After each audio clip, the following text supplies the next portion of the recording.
I would like to show you briefly how to actually do your calculations in Google Sheets or any of the other spreadsheets. It's very similar how you would do this, and how to then plot a graph of your results. So here is the average that I've calculated.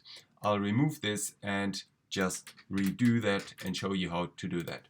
So you enter the formula equals, and what you want is, of course, the average of these three trials. So you type in average, and you see as I type this, the formula comes up already. You can click this with a mouse or press the tab key to autocomplete, which I've just done. And now you can either enter the cells individually, or what's much easier is to just highlight them with your mouse, and you see it appears there.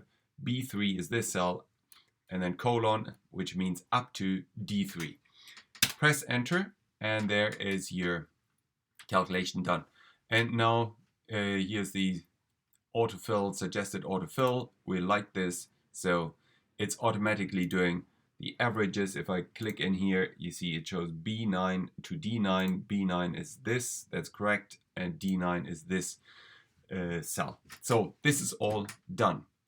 Now I want to plot my graph. To plot the graph, I'm going to highlight this. On the Mac, you press the Command button and keep it pressed, and then select the cells. Now I have the values for my x-axis here and the values for my y-axis here.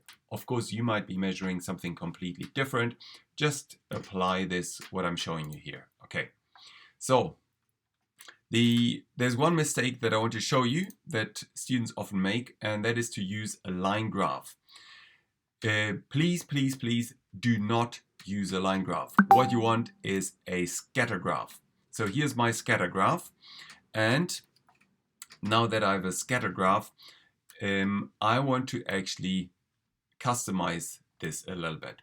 In fact, if you look at this, there's a mistake in here. If I scroll down a bit, you see that for 0.8 it should be 158. The 0.8 does not appear in the right position.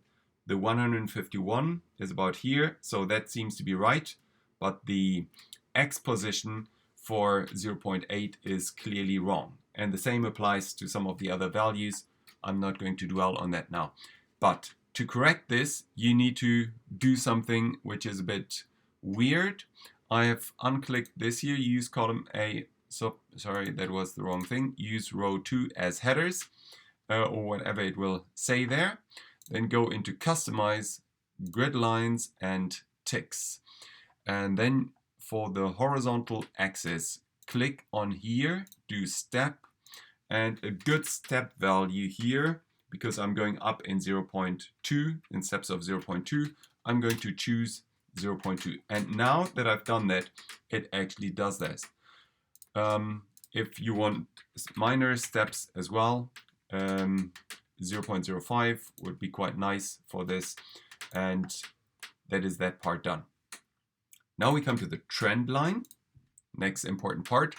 You go again to customize, you go to series, you go down to trend line, and there's my line of best fit.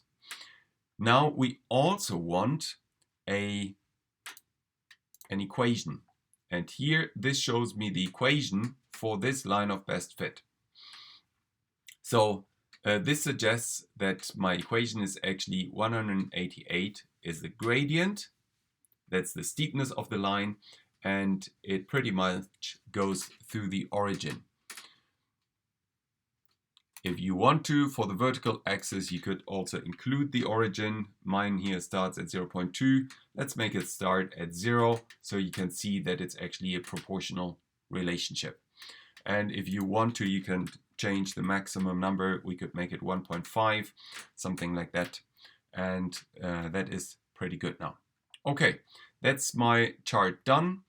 There are other things that you can play with if you want to include more in the vertical axis. You could make this a step of 50 if you wanted to, and this a step of 10. and then you have a finer grid here. Okay, that's it. Have fun with your graphing of your collected data.